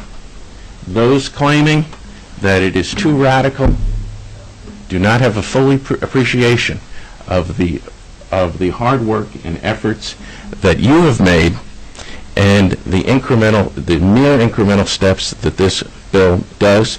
I encourage the committee to enact this bill, continue to work on protecting people's property rights and their due process rights, and I stand happy to answer any questions about what my law firm is doing here in Georgia, as well as across the country. Mr. Lindsay, I believe, has a question of you. The question is actually perhaps to both the witness and to you, Mr. Chairman. Just if I may, turning back to, I guess, beginning at line 512 of the bill. Can I assume from reading this that section, paragraph 2, is essentially an affirmative defense? It is, and I'll tell you the history behind it. It is a part of the current law, and I say it goes to what we felt was the imbalance you have in the current law with regards to the proof and the level of proof evidence to be obtained, and it really placed the burden on the property owners to go through this scenario of these items to prove that they should be getting back their property. Yeah. And that's one of the things we felt was the due process issue that was really an unfair placement of that obligation on the property owners. Now, with that said, yeah, I'm a little confused. Okay. I know. With that said, we moved it from where it was in the bill earlier. Yes, sir. Under the current law, placed it here. I'm of a mind, Mr. Lindsay, the whole area should be brought out. It doesn't need to have a specified defense, because if there has not been met the burden of clear and convincing evidence by the state, there's nothing that needs to be proven by the property owner, correct? Well, yeah, yes, sir, but I guess my question is this, and to either the witness or to you, Mr. Chairman. The burden, whatever level of burden we feel is appropriate, of proof will be on the state to show that the property is subject to forfeiture. Correct. And I guess that means that it's within the proximity of the criminal offense, or was used in the criminal offense, yada yada. Correct. That would seem to me what the state's burden is, and it would seem to me to make sense to have an affirmative defense if the property was otherwise subject to forfeiture, but a innocent property owner was trying to claim, wait a minute, I know that it was used I know it was used as part of the crime. For instance, the car was used as part of the getaway vehicle, but the owner of the car had no knowledge of it. It makes sense to me that the owner, once the DA shows that the car was used in the crime, it would make sense to me that the burden would then shift to the owner to establish, well, it may have been part of the crime, but I didn't know anything about it. Yes, sir. And so I would think it would make sense to keep that as a affirmative defense. Could I? Correct. Yeah. Representative Lindsay, Mr. Chairman, may I respond? These really are two different lawsuits. There's the initial lawsuit in which, for example, I am charged with crime and I'm in criminal court, and my vehicle is in civil court. And so you have, beyond a reasonable doubt, you have clear and convincing. Here, the burden should be on the government in both cases. But I submit that Mrs. McGrath has a separate claim, and that she can come into court and she can claim and litigate the issue of her knowledge. That's a very different issue from, did I do it? Were these the proceeds or an instrumentality of the crime? Her claim is one of knowledge, and I submit that she should not have to carry the burden, that the burden should be on the prosecutor to prove that she had the requisite knowledge, consented.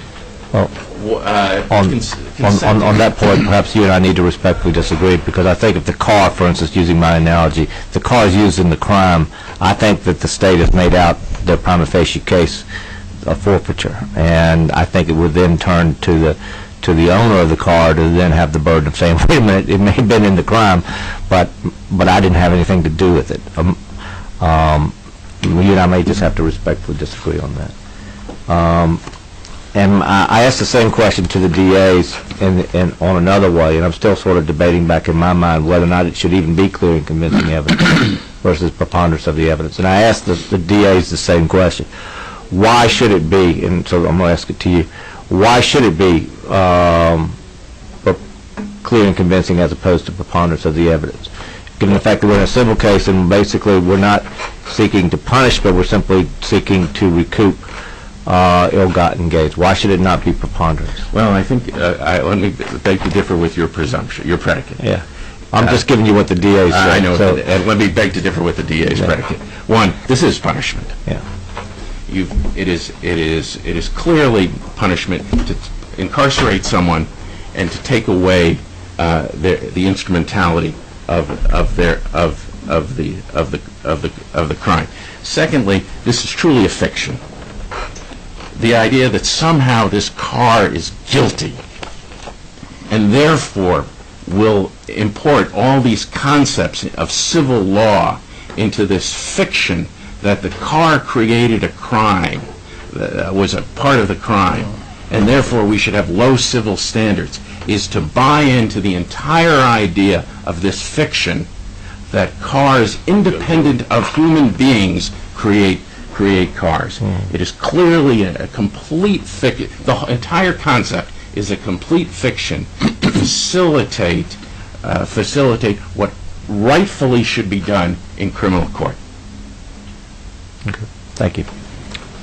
We're going to be running short of time. I know some members of the committee need to be leaving shortly. I think I've got one other person or so, maybe from out of town here that I heard about. Who was that? Well, Joe Segui and Alda Gentile are here. Okay, let's hear from them if we might. Absolutely. Thank you, Mr. Chairman. We'll probably have to suspend the hearing after that because we don't really have a quorum right now, but I'm going to let you go ahead and come forward if you would. Is it Segui? Segui, excuse me. Joe Segui and Alda Gentile? Okay. Thank you. Introduce yourself, if you would, to the committee. My name is Alda Gentile, and I'd like to thank the committee for hearing me out today. I'm in support of the HB bill. Yeah. And my name is Joe Segui. I'm a civil and constitutional rights lawyer. I'm down around Brunswick in Waynesville, which is in Brantley County. All right. Thank you. Go ahead. Chairman Willard and members of the Judiciary Committee, thank you for allowing us the time to come today and to talk about the issue of seizure and forfeiture law in Georgia. As I said, my name is Joe Segui.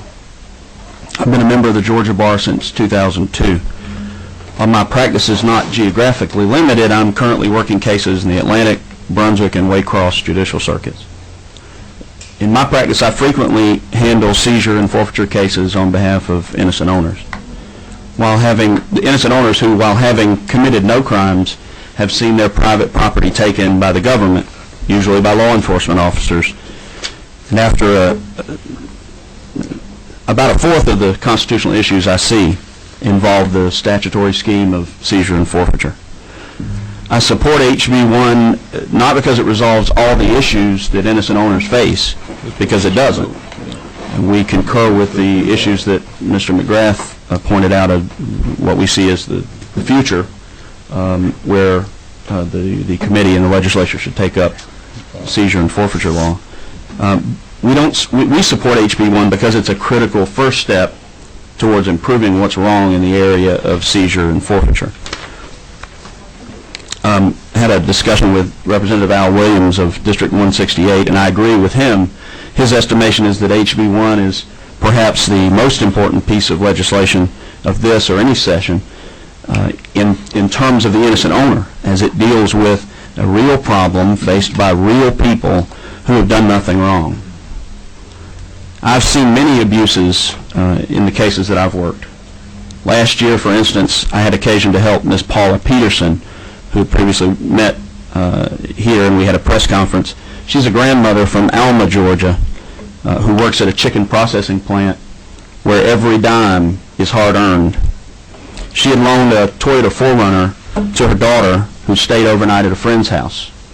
During the night, the police served a search warrant at the friend's house, and the search warrant was as to one of the occupants of the house, and they did find a small amount of drugs, totally unconnected to Ms. Peterson's daughter or to the vehicle.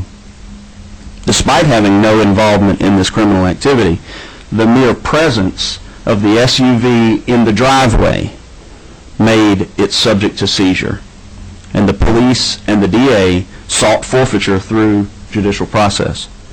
We fought against the forfeiture, and after many months, we restored the vehicle to Ms. Peterson, the innocent owner, but not without great expense, and literally hundreds of hours of work, not just from me, but Ms. Peterson, who had to take time off from her job. There was also the public expense of the police officers and the prosecutors and the court and judicial personnel who worked that case. We heard today that most sheriffs would say they comply with, for example, the reporting requirement. Well, that wasn't so and isn't so in several of the counties in South Georgia. As a matter of fact, in the county where I was, I had occasion to ask for the reports that had been made not to the Vincent Institute but to the county commission. I simply wanted the sheriff to show me his record keeping. The reports that I was given were the same reports that the Institute for Justice was given, in that it was only those years that IJ had asked for the reporting. There were none before, there were none after. When I asked for the other reports, I was told, we'll give them to you if you pay the chief deputy for his time in preparing the report that is required by law to have already been given to the governing authority. Most recently, dealing with these examples of what really happens, what's happening on the ground that shouldn't, because none of us say that the criminal should keep what he gains from his activity. Recently, I met a lady sitting to my left, Ms. Alda Gentile. She's a New York resident who traveled through Georgia on her way to purchase a condo in Palm Coast, Florida. Her vehicle was stopped for speeding, and after the stop, the cash that she had in her possession at the end of her trip to Florida was seized by the Georgia State Patrol and assisted by deputies from the Camden County Sheriff's Office. There were no drugs, no weapons, no dead bodies in the car, no crime of any kind outside of the issue of the moving violation. Just Alda, her teenage son, and the infant grandson that she's raising. Rather than have me tell you the story, since she is here with us today, I would like to introduce to the committee Ms. Gentile, who will tell you about her experience. Get close to your mic if you can. Okay, thank you very much. So as Mr. Sagai said, I drove 7 hours to be here, and this is no gain for myself. I just really want you to hear my story. I was driving back from Florida with my son and a 1-year-old baby in the back of the car. We were, the baby was starting to cry. He was getting hungry, and we were thinking about some of the property we had looked at, if we wanted to take it. We put in a little music for the baby. You know, my son was speeding, they say. I did not think my son was speeding. That's my personal opinion. I didn't feel him speeding. I'm against speeding. But we got pulled over. When we got pulled over, I asked the officer very nicely, you know, why did you pull us over? And he said, your son was speeding. I said, okay, then I guess he gets a ticket. But I was a little bit surprised. So immediately he started to talk to my son. He said, get my son very innocent, no tickets, no traffic violations, had never had a bad experience with police in his life. Please get out of the car. He told me I was allowed to look forward and not turn around and keep my windows shut. I was also very surprised. I never have gotten treated like this by the police. So the baby was crying, and when I turned around to tend to the baby, again he yelled at me to keep my face forward from the back of the vehicle. I was not allowed to turn around, which I started to get afraid. I thought this was very unusual. So about 15-20 minutes of this, I turn around again, because now I'm getting, this isn't normal. And my son's lips were white as paper. That's how afraid he was. And I could not get out of that car to see what he was doing to my child, why he was scaring my child. And finally I did get out of the car again. I said, please tell me, what did we do wrong? Get in the car. He wouldn't look at me. He had shark eyes. About a half hour later, another gentleman came over to my window, knelt down next to the car, told me I can roll down my window, and asked me what I was running. Excuse me, I said. What are you all running? Heroin, crystal meth, cocaine. He named all kinds of drugs. I looked at him and I said, I'm getting very insulted right now. I've never even done a drug in my life. I don't run drugs. I'm with my son. I'm with my grandson. What are you doing here? I said, I happen to have a folder on my lap with all the real estate that we looked at. Actually, the hotel where we stayed. It was very clear what we were doing there. And I showed it to him. I was very polite. This is, where we were and why we're here. Why is this going on? Why are you accusing me of being a drug dealer? He goes, do you have cash in the car? And don't lie to the police. Do you have cash in the car? I said, actually, I do have cash in my trunk, in my suitcase. Money that I saved for a long time to go buy something, which I did work very hard that summer, saved every dime to do what I was doing. And 10 minutes later, he went and talked to the other gentleman. They came back, and I heard them yelling, get their cell phones, get their cell phones. And now fear was really setting in. They took our cell phones away. They ordered me out of the car with a 1-year-old baby who is screaming still, put us on the side of the road in the wood, in the high grass, hot day in September. My son was not allowed to come near me. Both of us were shaking like leaves. When a sheriff came, he was telling me I had to stay behind a Jeep. I wasn't allowed in where the cars, and I know that's because they didn't want me on that tape. I know that's why they were hiding me back there, because I was weeping and the baby was crying. So another couple hours went by, and my arms are literally shaking. I cannot hold this baby anymore. This baby's screaming. He defecated himself into his shoes. There was mosquitoes. I mean, I'm just trying to let you know how I was treated. We won't get you the point. What did they do? What happened as far as... They detained us for 7 more hours, abused us verbally for 7 hours, called me a drug dealer repeatedly, told me they were taking my money. When I started to cry, they told me that maybe if you say please, we won't take your money. They still took my money. Told me they didn't care about my tears here. You don't mean anything to us. And the end of that, this started at 4:15. It was close to midnight. I had asked them, and I had to beg for my $20 for my own money back because they had put in their hands in all the baby's formula, ruined all his food, only searched my trunk. They never searched the inside of my car. If they thought we were drug dealers, why didn't they search my car? Why did they only... There was a car seat. There was many seats with pockets. They searched none of that. Did they seize any money? All my money. Well, how much you talking about? $12,000. Okay. They seized my money, and I was begging for $20 of my own money back. At the end of the night, they would not even give it to me. They were making fun of me. Now, I don't see where that's lawful. Did you ever get your money back? Yes, I did. And how did that occur? Through Mrs. Sagai and through some efforts. I called the governor. There was many things that I did. I did not go home. I stayed in South Carolina for days. It was a big inconvenience for me, and it was very traumatizing for me and my son. How long did it take you to get your money recovered? Oh, a month. It was less than a month. It was a little less than a month.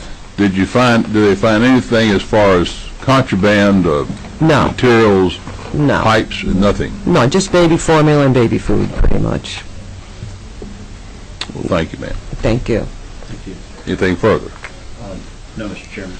Well, I appreciate you coming today. As a lot of you did, there's a long way to travel. Oh, it is, and I hope you think... Are you living in Florida now, or what? I moved to Florida. Okay. If I could say one more thing, yes, which I think you might be interested in, was when I got back to New York, and this became very public amongst where I lived in the Hamptons, and I started to notice that all over Facebook, Twitter, the Internet, people are afraid to come to the state. And I think that's horrible. People don't want to come to the state because they're afraid. I've heard so many stories like this from people that this has happened. And when I tried to get a truck driver to drive my possessions to Florida, they wouldn't pass North Carolina. We're not going through Georgia. You have no idea the things that happened to us there. So that's very bad for this state, that people are afraid to come here. This is a beautiful state. And I think you should keep that into consideration. We think it is. Thank you. Thank you for coming in today. You're welcome. I'm going to have to suspend any further input, and in fact, as I know, Mr. McCutcheon and Ms. Galloway, you're still wanting to talk, and my problem is we just don't have a quorum. I wanted to get this lady and this gentleman because I knew they were from out of town. and we will suspend as far as the hearing at this time. The bill will be taken up probably at some point further next week. And with that said, we will adjourn the hearing at this point. Thank you.